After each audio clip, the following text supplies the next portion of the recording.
Hello students, श्रेष्ठ Hindi classes में आप सबका स्वागत है। हमने लास्ट क्लास में पढ़ा था भारतीय कलाएं। अब भारतीय कलाओं के बारे में तो हमने पढ़ा, लेकिन कौन कौन सी कलाएं हैं, तो आज के इस क्लास में हम पढ़ेंगे चित्रकला के बारे में। ठीक है, चित्रकारी आप में से भी बहुत लोग करते होंगे, तो चित्रकला के बारे में तो आपको बहुत सारी जानकारी होंगी। लेकिन हम इस चैप्टर में पढ़ेंगे कि कौन से राज्य में कौन सी तरह की चित्रकला प्रसिद्ध है, या फिर चित्रकलाओं का विकास कैसे हुआ, किस शताब्दी से इसका आरंभ हुआ, और आज किस किस तरह के चित्र या किन किन चीज़ों पर चित्रकारी की जा सकती है।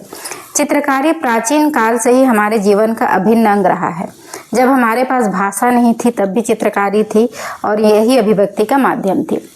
जैसा कि मैंने बताया था कि चित्रकारी जो है वो तब से है जब से हमारे पास भाषा भी नहीं थी, तब हम सांकेतिक भाषा का जो प्रयोग करते थे वो भी एक तरह की चित्रकारी थी।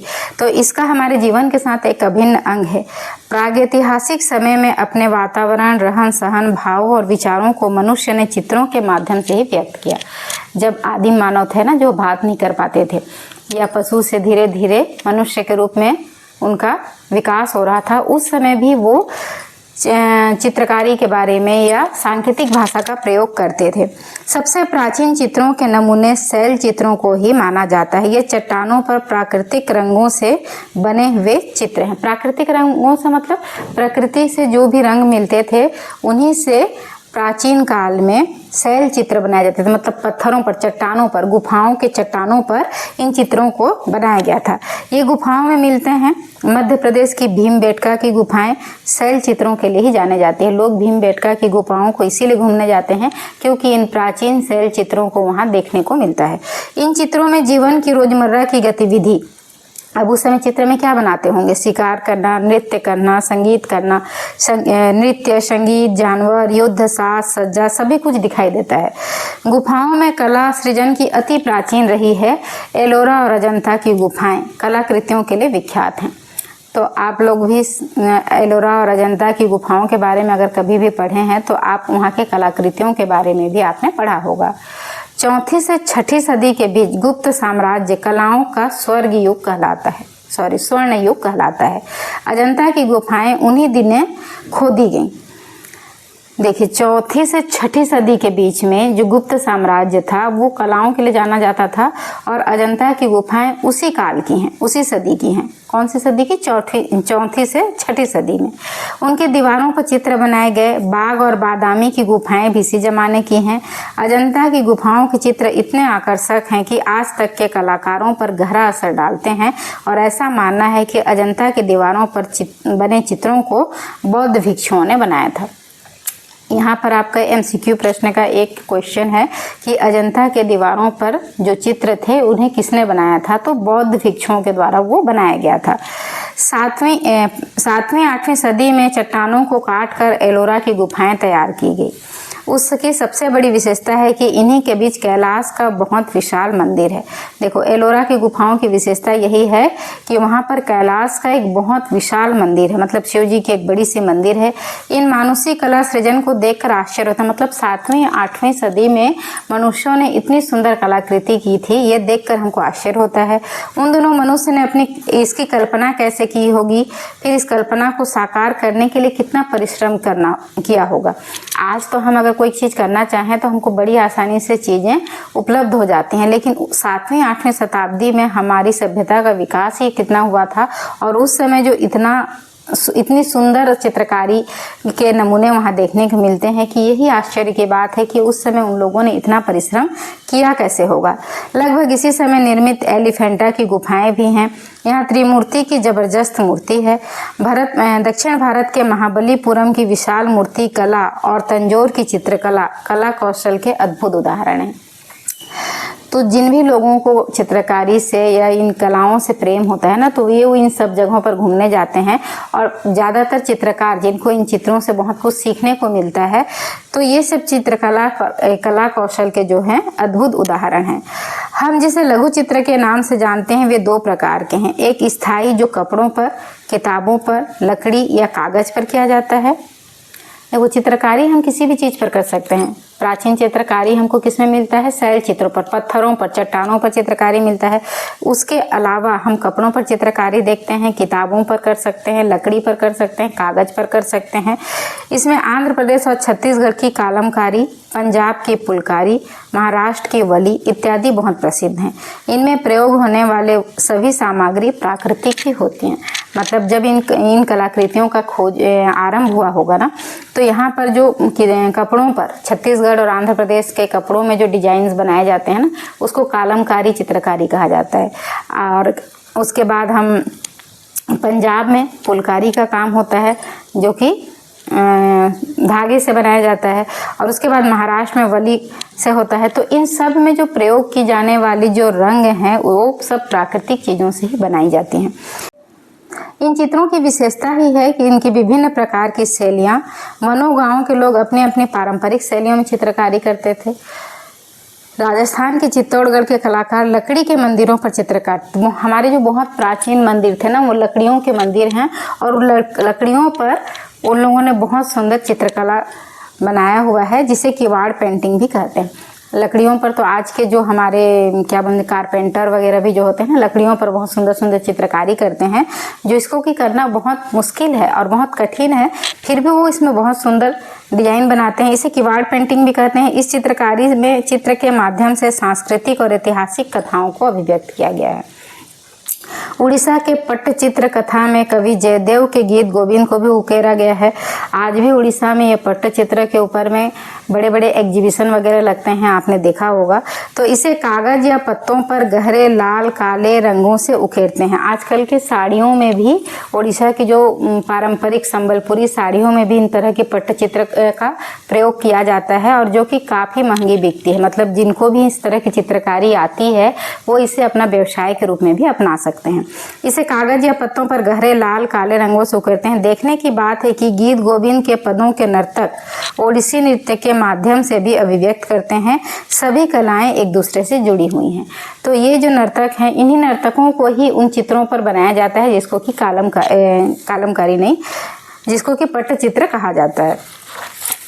मिथिला की चित्रकारी में मधुबनी चित्रकला भी प्रसिद्ध है। आज भी कलाकार अपनी इस कला को जिंदा रखे हुए हैं। आज के राष्ट्रीय और अंतर्राष्ट्रीय बाजार में भी इन लोक कलाओं की बहुत मांग है। आज के राष्ट्रीय और अंतर्राष्ट्रीय दोनों बाजारों में इन चित्रकलाओं का बहुत ज़्यादा मांग है। मतलब ये जो चित्रकारी होती है ना, इन चित्रों को बाजार में बहुत अधिक मूल्य में खरीदा और बेचा जा सकता है। अस्थायी कलाओं जैसे कोहबर, एपण, अल्पना, रंगोली जैसी कलाएं काफ़ी प्रचलित हैं। तो कलाएं, चित्रकला तो ऐसा नहीं है ना कि हम सिर्फ चित्रों कागज़ पर, कपड़ों पर या लकड़ियों पर या पत्थरों पर करते हैं। जो आपकी अल्पना या जो आपकी रंगोली है, एपण है, कोहबर है, ये सारी भी चित्रकला में ही आती हैं। इन कलाओं का संबंध शादी, त्योहार और उत्सवों से है। इसे क्षेत्रीय भाषाओं में अलग अलग नाम से जाना जाता है। ये अस्थायी इसलिए है क्योंकि ये बनाते और बिगाड़ते रहते हैं। हम रंगोली बनाया, हमने उसको फिर बिगाड़ दिया, या फिर अल्पना बनाया और उसको मिटा दिया गया। तो ये अस्थायी कला है। कुछ कला जो है स्थायी है, जैसे लकड़ियों पर कोई कलाकारी या कपड़ों पर किया गया है या मंदिरों पर किया गया है, वो स्थायी है, और ये अस्थायी कला है। वास्तव में उत्तराखंड में इसे, जिसे एपण कहते हैं, अब देखो हमारे देश में विभिन्नताएं हैं, अलग अलग राज्य हैं और अलग अलग राज्यों में अलग अलग नामों से उन कलाओं को जाना जाता है। तो वैसे ही उसे, जिसे उत्तराखंड में एपण कहते हैं, उसी को राजस्थान में मंडवा कहते हैं। आपको ये याद रखना पड़ेगा कि किस राज्य में किस कला को क्या कहा जाता है। गुजरात में सत्या कहा जाता है, तो महाराष्ट्र में उसे रंगोली कहा जाता है। हमारे उड़ीसा में भी हम उसको रंगोली ही कहते हैं। बिहार में अरिपन, मध्य प्रदेश और उत्तर प्रदेश में चौक पूर्णा, दक्षिण भारत में कोलम के नाम से जाना जाता है। ये सभी किसी विशेष मांगलिक अवसरों पर घर में बनाए जाते हैं। किसी भी मांगलिक अवसर मतलब घर में कोई भी मंगल कार्य है, शादी ब्याह है या फिर तीज त्योहार है, तो इस तरह के रंगोली बनाए जाते हैं। कलाओं का यह अद्भुत संसार हमारी संस्कृति की पहचान है। पर हम यह भी जानते हैं कि हिंदुस्तानी कला जितनी हिंदुस्तान में दिखाई पड़ती है, उससे कहीं अधिक उसके बाहर भी है। ऐसा नहीं है कि ये जो भारतीय कलाएं हैं वो सिर्फ भारत तक सीमित हैं। ये भारत से निकलकर कई देशों में इन कलाओं का बड़ा ही विस्तृत और सुंदर रूप हमको देखने को मिलता है। और कई बार तो ऐसा होता है कि जिन कलाओं को भारत के लोग भूलते जा रहे हैं, वही भारतीय कलाएं विदेशों में और भी ज़्यादा प्रसिद्ध हैं। यह ध्यान देने की बात है कि यहाँ की कला अन्य देशों में किस प्रकार विकसित और सुरक्षित है। भारत में हिंदुस्तान के अंदर ही हिंदुस्तानी कला को जानना उसकी आधी ही कहानी को जानने के बराबर है। अगर हम भारतीय कलाओं का रूप देखना चाहते हैं ना, तो हम भारत के बाहर भी उसे देख सकते हैं। केवल भारत के अंदर हम बैठे बैठे इसको जानते हैं तो हम उसकी आधी कहानी ही जानते हैं। उसे पूरी तौर से समझने के लिए हमें बौद्ध धर्म के साथ साथ मध्य एशिया, चीन और जापान तक जाना चाहिए। तिब्बत और बर्मा और श्याम में फैलकर नए रूप करते हुए और फुटकर नए सौंदर्य पेश करते हुए हमें इसे देखना चाहिए। कंबोडिया और जावा में इसके शानदार और बेमिसाल कारनामों को देखना चाहिए। मतलब इन सारे देशों में भारतीय कलाएं फैली हुई हैं, तो भारतीय कलाओं का उत्कृष्ट रूप हमको भारत के बाहर भी देखने को मिलेगा। यह सच है कि भारतीय कलाओं का विस्तार विश्व के अन्य भूभागों में भी हुआ, लेकिन उन कलाकृतियों के सृजन में क्षेत्रीय विशेषताएं हैं। देखो, अब जो भारत में जो है, भारत में हमारे तीज त्यौहार या त्यौहार क्या बोलते फसलों के बारे में दिखाया जाता है। उन देशों में जाने के बाद उन कलाओं का रूप वहाँ के स्थानीय चीज़ों पर वो निर्मित होती है, लेकिन उन कलाकृतियों का सृजन में क्षेत्रीय विशेषताएं हैं।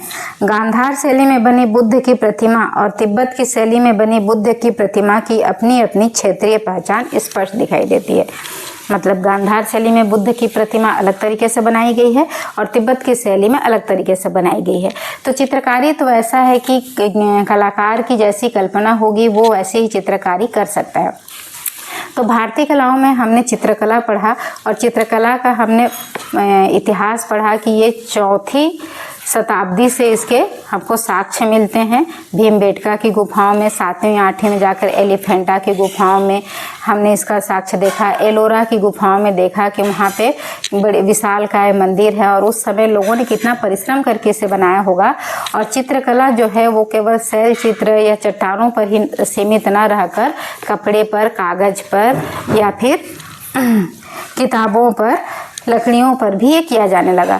तो चित्रकारी का ये जो इतिहास है वो काफ़ी पुराना है। और इसके अलावा अस्थायी चित्रकारी भी है जिसमें कोहबर, एपण, अल्पना, रंगोली है। और भारत के अलग अलग राज्यों की जो अलग अलग संस्कृतियां हैं उन्हीं पर हमारी चित्रकारी भी हमको देखने को मिलती है। तो चित्रकारी का जो इतिहास है वो काफ़ी पुराना है और आज भी चित्रकारी के उत्कृष्ट नमूने हमको देखने को मिलते हैं। तो आपको इस चैप्टर में यही याद रखना है कि चित्रकारी का आरंभ कैसे हुआ, किन किन चित्रों पर कौन कौन से चित्र बनाए जाते हैं। या चित्रकारी जो है वो लोक कलाओं पर ही आधारित है। चित्रकारी अस्थायी और स्थायी दोनों तरह की होती है। अलग अलग राज्यों में अलग अलग तरह की चित्रकारी की जाती है। जैसे छत्तीसगढ़ और आंध्र प्रदेश में आपके कालमकारी किया जाता है, तो महाराष्ट्र में वली किया जाता है और मिथिला में उसको मधुबनी आर्ट कहा गया है। उसके बाद राजस्थान के चित्तौड़गढ़ के कलाकार जो है लकड़ियों पर आर्ट करते हैं। पंजाब में फुलकारी चित्रकारी की जाती है। तो ये जो चित्रकारी अलग अलग हैं और अलग अलग राज्यों में इसको अलग अलग नामों से भी जाना जाता है। अब भारतीय संस्कृति की सबसे बड़ी विशेषता ही यही है कि हम इसमें विभिन्नताएं देखते हैं, वैसे ही हमारी कलाओं में भी विभिन्नता देखने को हमको मिलती है। अब आपको इस विषय पर, चित्रकारी पर कोई भी डाउट है तो आप मैसेज करके पूछ सकते हैं। हम आगे पढ़ेंगे हमारे नेक्स्ट क्लास में संगीत कला के बारे में।